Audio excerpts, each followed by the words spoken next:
नमस्कार, आप सभी का स्वागत है भाग्यम में। मैं हूं पंडित चंद्रशेखर शर्मा। दर्शकों, सबसे पहले हम समझते हैं आज के दिन के पंचांग को, जिससे हम आज के इस दिन के अच्छे बुरे समय को समझ सके, जान सकें।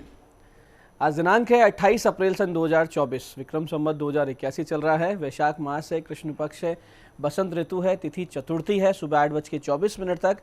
आगे पंचमी तिथि लग जाएगी और आज का वार है रविवार। आज के नक्षत्र की बात करें तो मूल नक्षत्र पूरे दिन और पूरे रात्रि है। योग शिव है। योग की दृष्टि से बहुत ही आध्यात्मिक दिन है। पूजा पाठ के लिए बहुत सुंदर दिन है। कार्य सिद्ध भी निश्चित रूप से होंगे, आप अच्छा प्रयास करेंगे तो। करण बालव है, सुबह 8:24 तक। आगे कौलव करण रहेगा, शाम बाद 8:15 तक फिर तैतिल करण है। सूर्योदय का समय दर्शकों सुबह 5:50 का था और सूर्यास्त का समय शाम 6:58 का है। आज का राहु काल दोपहर बाद 4:30 से शाम 6 बजे के बीच रहेगा। इसे पूरी तरीके से टाल दीजिएगा। इसमें कोई शुभ कार्य नहीं करते हैं और लंबी यात्रा पे नहीं निकलना चाहिए। अभिजीत मुहूर्त आज दिन में 11:58 से दोपहर 12:50 के बीच है। दिन में 2 बार दुष्ट मुहूर्त भी रहेंगे, ध्यान से समझिएगा, सूझबूझ से टाल दीजिएगा। यह है शाम 5:13 और शाम 6:05। आज का दिशाशूल दर्शकों पश्चिम दिशा में, तो पहली कोशिश तो ये कि पश्चिम दिशा की यात्रा को आप टाल दें। लेकिन अगर जाना बहुत जरूरी है, अनिवार्य रूप से आपको पश्चिम दिशा की यात्रा करनी है, तो इसका परिहार करें। परिहार इस प्रकार होगा, पश्चिम की ओर मुख कीजिए, थोड़ा सा घी दलिया खाइए या पान खाइए और 5 कदम पीछे चलिए और इस दौरान अपने हृदय में भगवान श्री राम या अपने इष्ट का ध्यान करें, उनसे प्रार्थना करें और फिर इस दिशा की यात्रा करें। यात्रा भी अच्छी रहेगी, दिशाशूल नहीं लगेगा। आज का शुभ समय दर्शकों, यानी आज के दिन का सदुपयोग करने का जो समय है वो है सुबह 8 बजे से लेकर दोपहर 12:20 तक।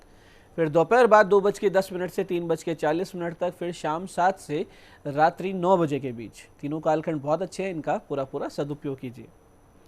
आज की चंद्र राशि दर्शकों धनु है, यानी चंद्रमा बृहस्पति की राशि धनु से गोचर कर रहे हैं, जिससे आज का ये दिन सभी 12 राशियों के लिए कुछ इस प्रकार रहने वाला है। सबसे पहले बात करते हैं मेष राशि की। तो मेष राशि वाले स्वास्थ्य लाभ करेंगे, होगा भाग्योदय। वहीं वृष राशि वाले लापरवाही से बचें। मिथुन राशि वालों को होगा पार्टनर से लाभ। तो कर्क राशि वाले पैसे के लेन देन से आज आपको बचना चाहिए। सिंह राशि वाले सम्मान प्राप्त करेंगे। तो कन्या राशि वाले ध्यान रखें कि अवसाद आप पर हावी ना हो जाए। तुला राशि वालों को मिलेगा अच्छा समर्थन। तो वृश्चिक राशि वाले कॉन्फिडेंस प्राप्त करेंगे। धनु राशि वाले रहेंगे आत्मविश्वास से लबरेज। तो मकर राशि वालों को नुकसान संभव है, तो कोई निवेश करें तो सावधानी से। कुंभ राशि वाले करेंगे धन लाभ और मीन राशि वालों को मिलेगा पिता से समर्थन और आशीर्वाद। अब करते हैं आज के दिन की ज्ञान चर्चा, जो आपकी हमारी अंतर्दृष्टि को, प्रज्ञा को जागृत करेगी। फिर आगे समझेंगे उन विशिष्ट उपायों को जो आपको समस्याओं से बाहर ले आते हैं और जीवन में सफल बना देते हैं। अंत में करेंगे आज के दिन की ज्योतिष मंत्रणा और समाधान। दर्शकों, एक बहुत ही सुंदर जीवन सूत्र विदुर नीति में आता है, जिसे आज हम समझेंगे और अपने जीवन में इस आचरण को उतारेंगे, इस व्यवस्था को अपने व्यक्तित्व में लाएंगे, जिससे हमें लौकिक और आध्यात्मिक दोनों प्रकार की सफलताएं प्राप्त हो। विदुर जी कहते हैं कि षड दोषाः पुरुषेण हतव्या भूतिमिच्छिता, निद्रा तंद्रा भयम क्रोध आलस्यम दीर्घ सूत्रता। इसका अर्थ यह है कि संसार में उन्नति के अभिलाषी व्यक्तियों को 6 दोषों या कहें कि 6 दुर्गुणों का सदा के लिए त्याग कर देना चाहिए। ये 6 दुर्गुण है अति निद्रा, बहुत ज़्यादा सोना। तंद्रा यानी ऊँघना, यानी बैठे बैठे सो रहे। भय यानी कि बिना मतलब डरना। क्रोध यानी कि ज़बरदस्ती आप किसी चीज़ पर गुस्सा करें चला चला के।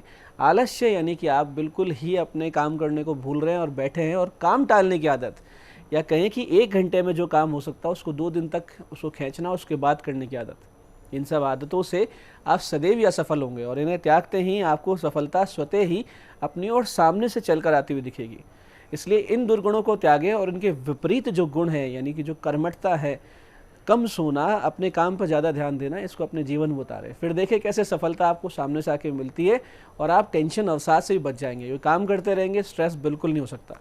तो दर्शकों, ये थी आज की ज्ञान चर्चा। अब बात करते हैं उन विशिष्ट उपायों पर जो आपकी सभी प्रकार की समस्याओं के समाधान बहुत ही सरलता से करते हैं और जिन्हें करके असफलता को बहुत पीछे छोड़ते हुए आप सफलता की ओर दृढ़ता से तेज गति से अग्रसर होते हैं। सबसे पहले बात करते हैं उनकी जिनका जन्मदिन है। तो जिन का जन्मदिन है, आज आप सभी भगवान श्री कृष्ण को माखन मिश्री और फलों का भोग लगाएं। यथाशक्ति कृष्णाय वासुदेवाय हरे परमात्मने प्रणत क्लेश नाशाय गोविंदाय नमो नमः, इस मंत्र का जप करें और रात्रि के समय दूध और फलों का निर्धनों में वितरण करें। ऐसा आप करेंगे तो आने वाला वर्ष निसंदेह बहुत ही सुंदर और योग कारक बन जाएगा भगवान की कृपा से। ऐसे दर्शकों, जब भी आपको कोई बुरा स्वप्न आए तो आप देखिए कि उसका समय क्या है। ब्रह्म वेला के जो स्वप्न है वो बहुत ही जल्दी सत्य हो जाते हैं।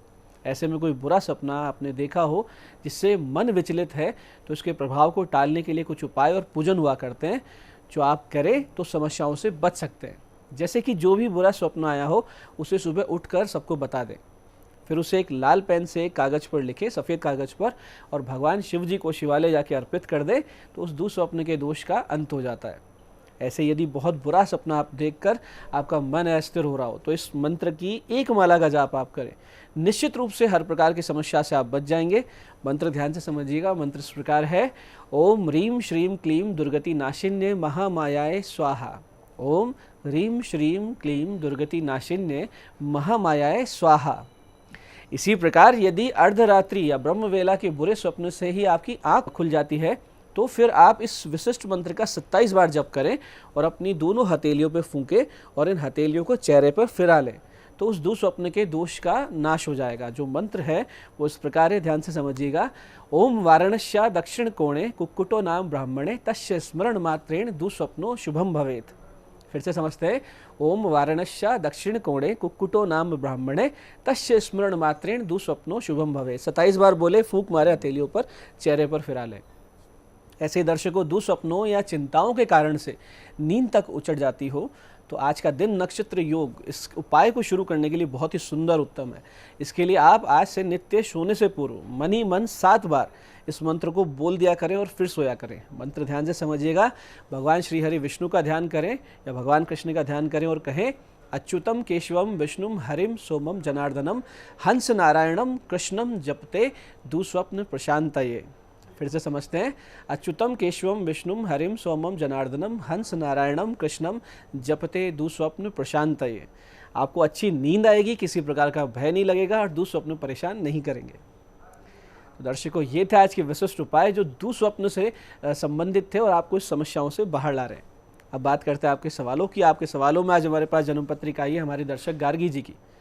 4 फरवरी 1995 का जन्म है, रात्रि 10:42 महुआ। सरकारी नौकरी कब तक, इनका प्रश्न है। गार्गी जी, आपका कन्या लग्न है, मीन राशि है, सूर्य बुध के योग और भाग्य शुक्र की कर्म भाव पर दृष्टि होने से सरकारी नौकरी के योग तो बनते हैं। आप बुध शनि के 7-7 गुना जप करवा लीजिए, एक पन्ना अच्छा सा पहन लीजिए। जुलाई 2024 के बाद से 1 साल के भीतर भीतर आपकी नौकरी लग जाने के योग बनते हैं। आज की दूसरी पत्रिका है हमारे दर्शक सौरभ चौधरी जी की। 10 अक्टूबर 1999 का जन्म है, 8:30 रात को, और भिनाए। विदेश योग कब तक है? देखिए सौरभ जी, वृष लग्न, तुला राशि की जन्म पत्रिका, जिसमें आय भाग्य कर्म के स्वामी गुरु और शनि द्वादश यानी विदेश के भाव में जाकर विराजित है। तो निश्चित रूप से आप विदेश जाएंगे। बुध और चंद्रमा की दृष्टि भी इन पर है, तो बिल्कुल तय है विदेश जाना। इसके लिए जो योग बनेंगे वो दिसंबर 2024 से बनेंगे और 10 से 15 वर्ष आप बाहर रहेंगे। इस प्रकार के योग जन्म पत्रिका में बनते हैं। आज की तीसरी पत्रिका ये हमारे दर्शक अशोक जी की। 16 फरवरी 1995 का जन्म है, दोपहर बाद 4:25 बहरोड। वैवाहिक जीवन कैसे सही हो, ये इनका प्रश्न है। देखिए अशोक जी, कर्क लग्न है, सिंह राशि आपका, सप्तम यानी विवाह भाव का मालिक शनि अष्टम भाव में जाकर यानी मृत्यु भाव में जाके अस्त है। शुक्र छठे भाव में शत्रु राशि में। ऐसे में विवाह सुख मिलता ही नहीं है, या मिलता है तो बहुत कम मिलता है। आप मंगल शुक्र शनि के जप करवा लीजिए, एक मोती पहन लीजिए। जून 2024 से वैवाहिक जीवन में बहुत कमी आने लगेगी। समस्याओं में जो भी समस्याएं थी वो धीरे धीरे कम होने लगेंगी, तो आप इस समस्या से धीरे धीरे बाहर भी आ जाएंगे। तो दर्शकों, ये था आज का पंचांग, आज के विशिष्ट उपाय और ज्ञान चर्चा। मैं पंडित चंद्रशेखर शर्मा ये आशा करता हूँ कि बताए उपायों को सही विधि, सटीक समय, अटूट श्रद्धा से करके आप पूरा लाभ उठाएंगे और जो ज्ञान चर्चा हमने की, सत्संग हमने किया, इसे अपने जीवन में उतारेंगे। धीरे धीरे आपका जीवन शिव में, सत्य में और आनंद में होता जाएगा। मैं महादेव से प्रार्थना करता हूँ कि जब आप हमारे बताए उपाय करें तो आपके कष्टों का निवारण अवश्य हो और मनोकामना पूर्ति निश्चित रूप से हो। कार्यक्रम में बने रहने के लिए बहुत बहुत साधुवाद। भगवती आप सबका कल्याण करे। जय आदिशक्ति।